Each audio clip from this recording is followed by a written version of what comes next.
Сайн байцгаана уу? Өнөөдөр та бүхэндээ усны онцлогийн талаарх мэдээллийг хүргэх болно.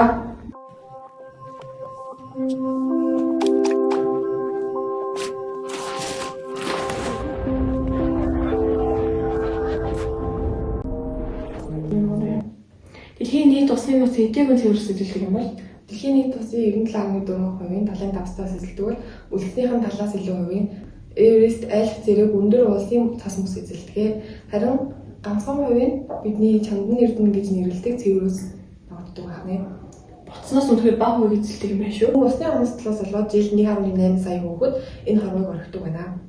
Дэлхийн эрүүл мэндийн байгууллагаас хийсэн судалгаагаар 2030 он гэхэд дэлхийн нийт хүн амын 3/1-нд нь л цэвэр усны нөөц хүрнэ гэсэн судалгаа гарсан байна.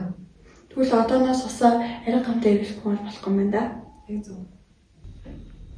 Усны бохирдол гэдэг нь гол мөрөн нуур зүрэм гүний ус болон далайн усанд орсон бохирдуулагч бод болон битгий нөлөөлөөр усны шин чанар өөрчлөлтийг хэлнэ. Усны бохирдуулагчийн гол хүчин зүйлс нь хог хаягдал, хими хот байц, бохир ус болон дулааны бохирдол нь орно. Та усны бохирдлын тухай юу гэж боддог вэ? За, усны бохирдол бол одоо ерөөсөө дэлхийн нийтийн хэмжээгээр маш одоо асуудал дагуулж байгаа. Манай улс бол уг нь бол газрын гүний усаа ихэвчлэн хэрэглэдэг. Манай Монгол улсын ус бол их цэнгэг ус талдаа ордог юм байлээ.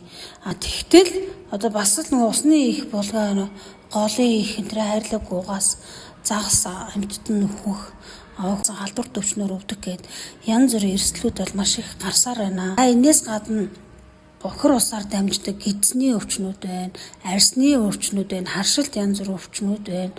Ходоод гиз тоол боловсруулах замын одоо тэгэл бүхэл төрлийн өвчин үүснэ шүү дээ илэгний. Яг энэ усны бохирдлоос шалтгаалаад ингээд хүн харахад за яхавдаа өвдөөлөөс гэдэг юм уу ингэж юм шиг боловч цаана маш их одоо эдийн засгийн хор хохирол учруулж яадаг тийм ээ. Усны бохирдлын талаар хүн болгон анхаараасай л гэж хэлэх байна. Дэлхийн засгийн газар нь 1986 онд гаган мөрөний бохирдолтой тэнцэх үйл ажиллагааг явуулсан боловч төлөвлөлийн амжилтанд хүрээгүй ажээ. Учир нь тэнцгийн нутаг орныхон ариун гаган мөрөн хязгаарч бохирдохгүй гэсэн итгэл үнэмшилтэй байдаг тул тэмцэхэд идэх муу сул ажээ. Энгийн төв Сэлэнг аймагуд болон нийслэл Улаанбаатарыг дайран өнгөрдөг тул хол нь сүүлийн жилүүдэд эрс бохирдож байна. Дэлхийн эрүүл мэндийн байгууллагын хийсэн судалгаагаар хамгийн их бохирдолтой голоор туул хол нь 5 дахь бичигдсэн байна.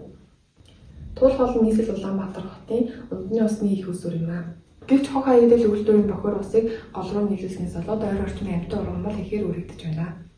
Сэмгэг ус бол байгаль бидэнд өгсөн хамгийн үнэт бэлэг юм. Түүнийг хайрлаж гамнаж сурцгаая.